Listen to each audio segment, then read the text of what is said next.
Bonjour à toutes et à tous, bienvenue dans notre nouvelle édition de On ne vous dit pas tout.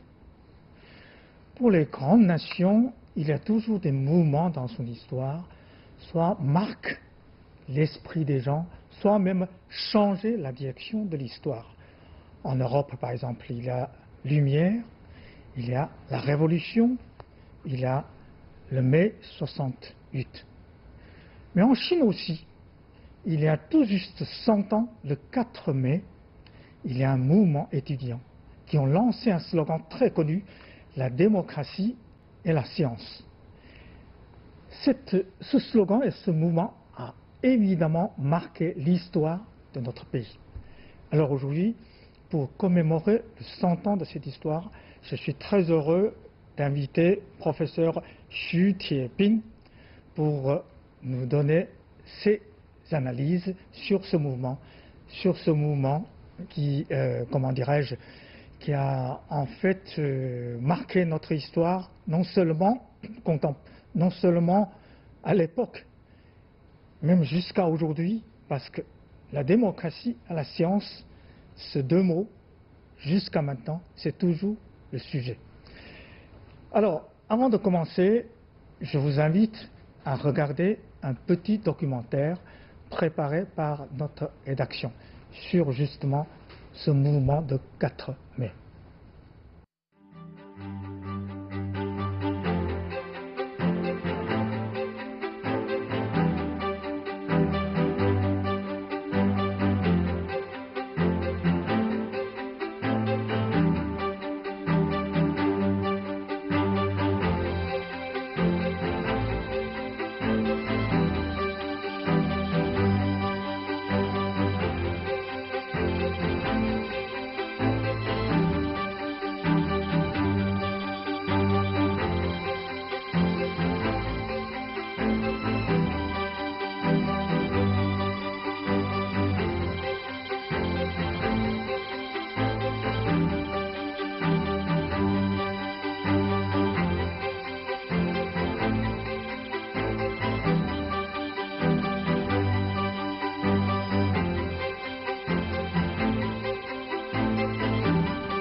Voilà, je suis aujourd'hui très heureux d'avoir un invité exceptionnel, professeur Xu.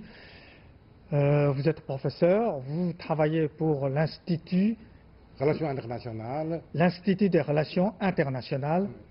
Voilà, vous travaillez justement sur les grandes civilisations, y compris, bien sûr, notre pays. Alors, ma première question sur ce mouvement, c'est est-ce que le mouvement de 4 mai, ça a changé l'esprit des Chinois, comme par exemple la Lumière qui a changé les esprits des Français? Je vais d'abord me présenter ma position. Moi, auparavant, je travaille dans l'Académie des sciences sociales de Chine et actuellement dans l'Université de communication de Chine, mais toujours dans les orientations, relations internationales, interaction et sociologie, y compris des aspects historiques.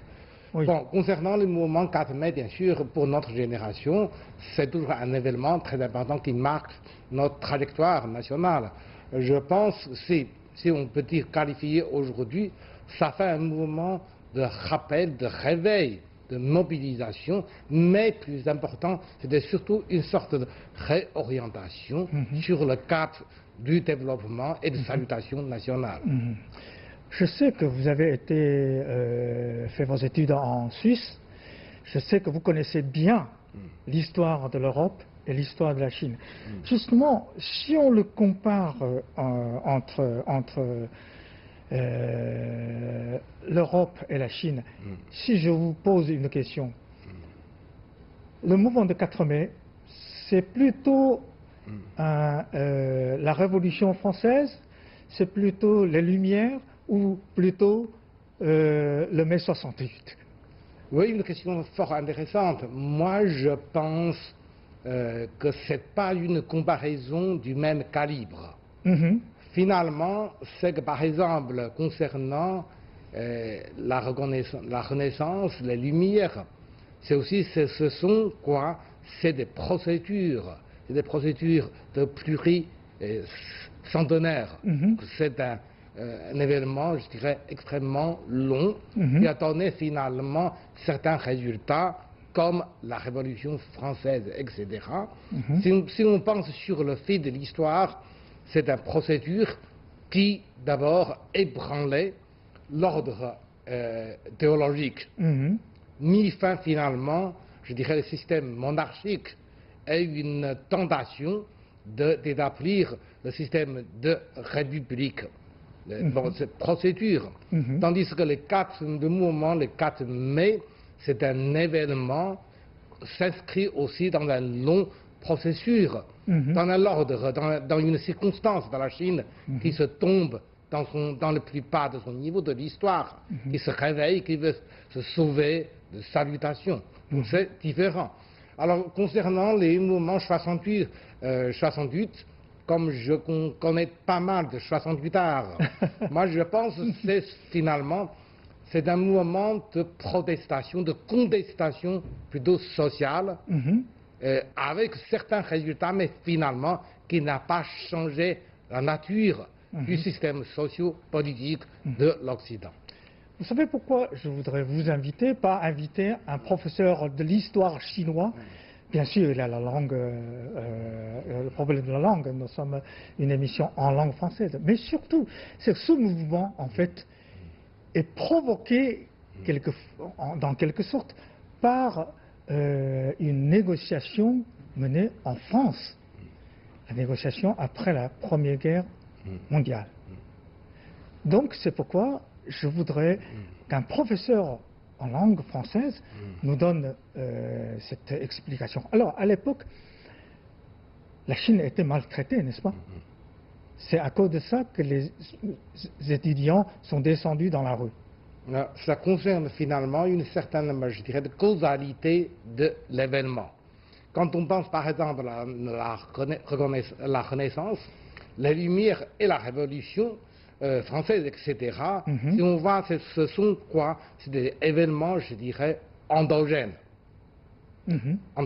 Tandis que, par exemple, le mouvement le 4 mai, c'est la première fois dans l'histoire de la Chine, c'est-à-dire avec les événements venus, je dirais, de l'extérieur.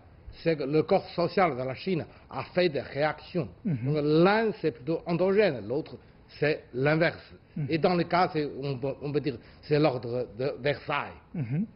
Alors, la Chine y participe, adhère aussi dans les côtés de coalition contre, je dirais, contre l'Empire prusse audois. À côté des gagnants, hein? À côté des gagnants. Vainqueurs.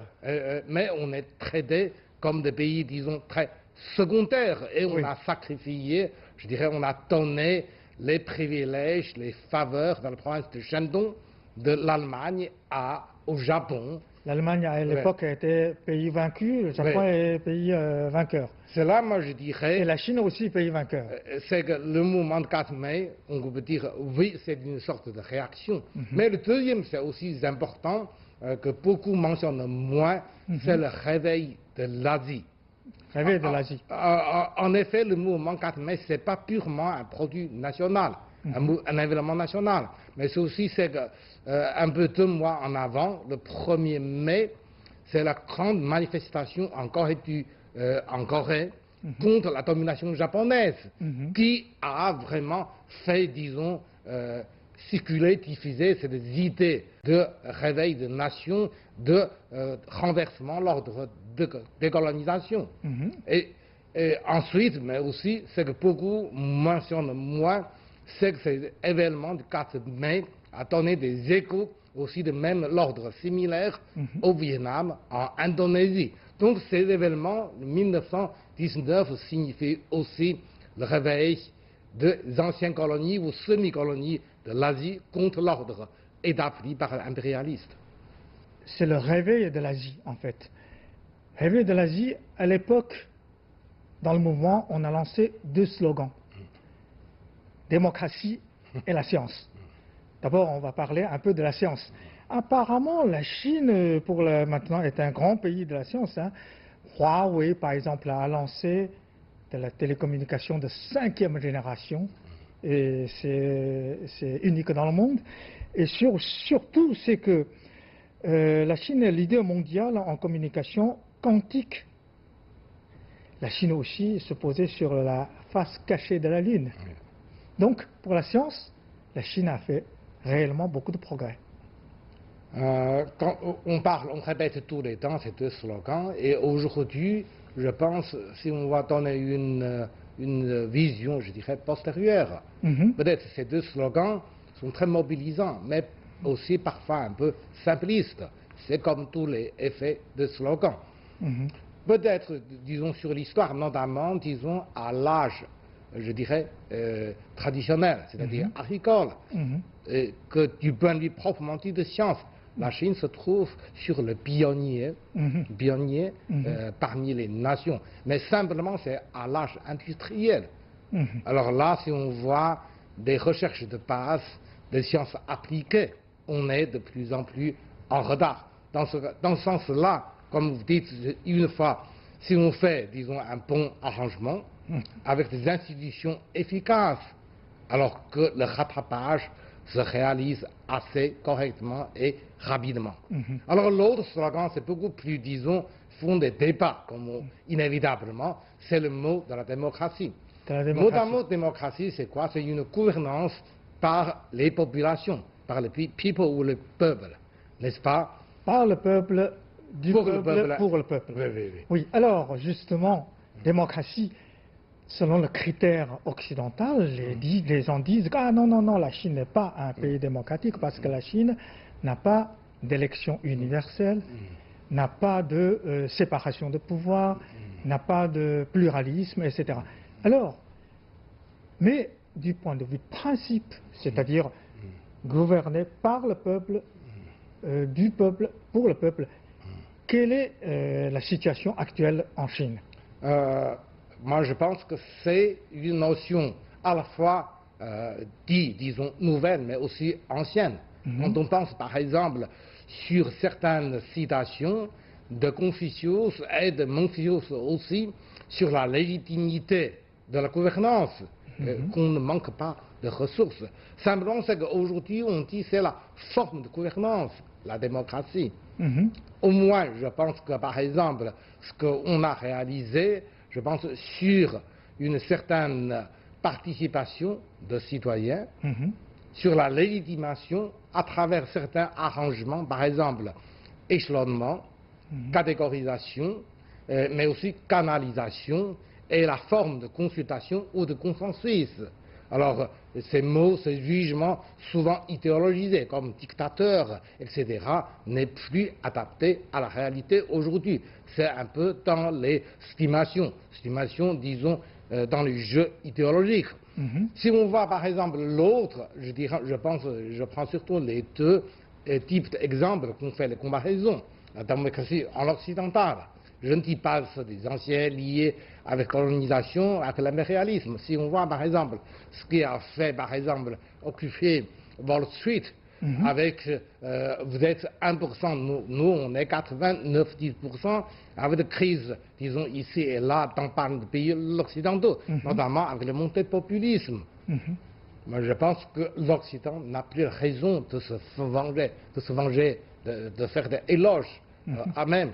C'est-à-dire que finalement, une certaine pratique représentative, parlementariste, je dirais, notamment, disons, le multipartisme, ne donne pas une tenance. Et de l'autre, je pense que c'est bien vrai, c'est que sur le reste du monde, soi-disant après le deuxième, troisième vague de démocratisation, en Afrique, en Asie, en Amérique latine, quel serait le résultat?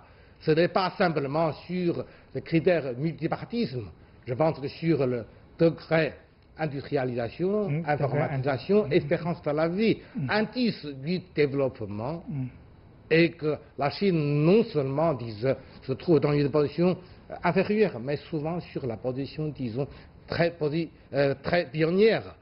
Cela ne veut pas dire qu'on n'est pas le défaut.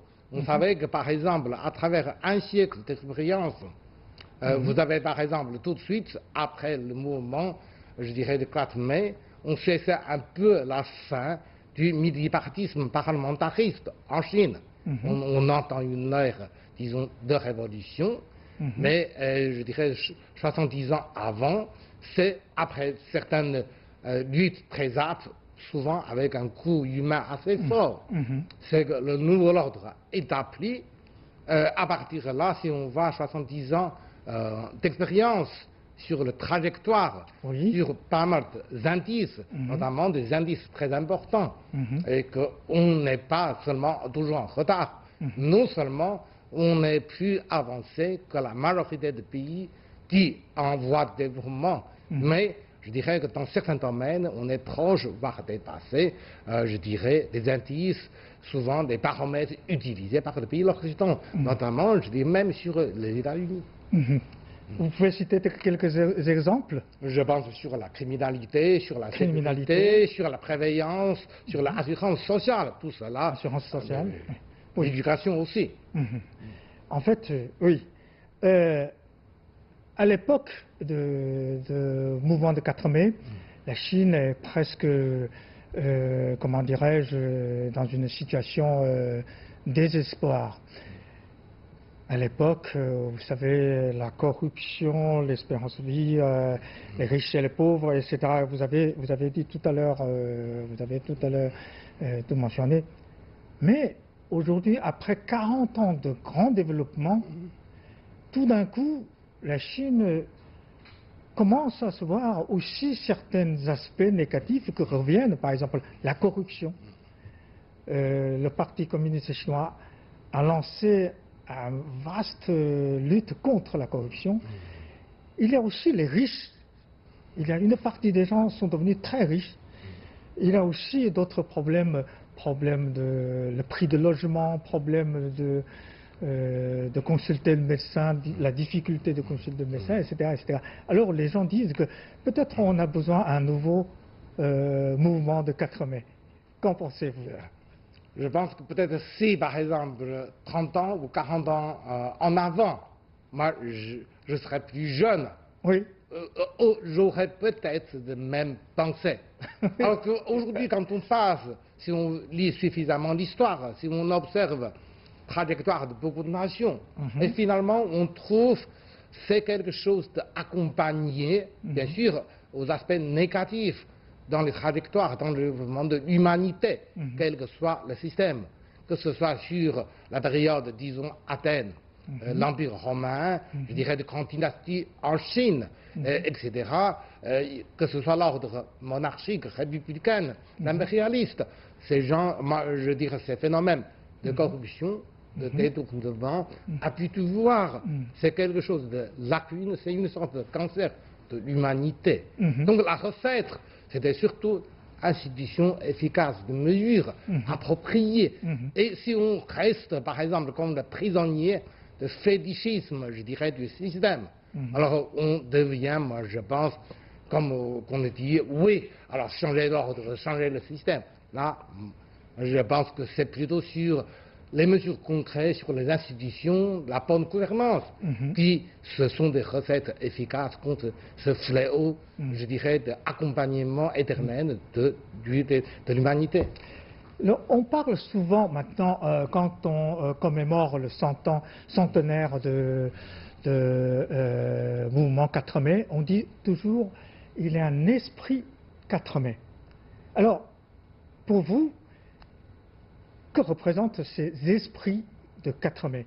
Qu'est-ce qui sont en train de, comment dirais-je, influencer notre vie quotidienne? Tout mouvement de contestation et de protestation comprend plusieurs courants sous-jacents ou sous-courants. Aujourd'hui, quand on parle, par exemple, du mouvement de 4 mai, il faut penser que de l'époque, anarchie représente tout de même un petit courant non négligeable. Et aussi sur le leader, je dirais, du mouvement de protestation estudiantine.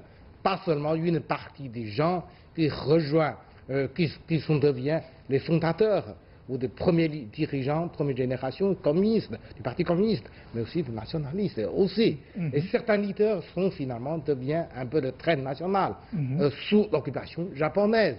Donc, bifurcation, ramanification et à la division devient, disons, inévitable. Donc, on a un peu plus de patience de résumer, de sélectionner qu'est-ce qui reste comme l'esprit, les esprits du mouvement 4 mai. Moi, je pense, premièrement, finalement, Oui. c'est d'abord le patriotisme. Patriotisme. Patriotisme. Premier esprit de mouvement 4 mai, c'est patriotisme. Oui, alors lié surtout, c'est la salutation nationale et contre un ordre, disons, inégal, c'est-à-dire contre un ordre injuste. Et ce qui introduit finalement une certaine respirisation, une contribution internationale. C'est ce que les gens disent le moi. Et enfin, surtout, c'est avec le temps, c'est avec l'émergence de nouveaux acteurs sociaux dans la vie politique et sociale de la Chine, c'est qu'on entre dans l'ère d'industrialisation, une certaine rupture avec, je dirais, l'ordre impérial de Chine traditionnelle. Et sur ce point, peut-être on a un peu plus de leçons et de réflexions, je dirais, à tenir. Dans les passés, finalement, qu'on le sait, le mouvement de 4 mai, il y a un autre slogan, c'est-à-dire à part le petit Confucius, ou disons anti-confucianiste, comme une certaine émotion radicale. Mais avec le temps, moi je pense qu'il y a une certaine réflexion, une certaine ressourcée sur cette valeur. Ce n'est pas une certaine héritage 100%, mais il faut faire une certaine sélection, rénovation, voire épuration, si vous voulez, pour ce, je dirais, éracinement dans le développement, mais dans la rénovation. Ça, c'est quelque chose d'assez différent qu'une interprétation radicale, tout immédiatement après l'événement. Vous l'avez dit tout à l'heure, le patriotisme, ça me fait penser à une autre question.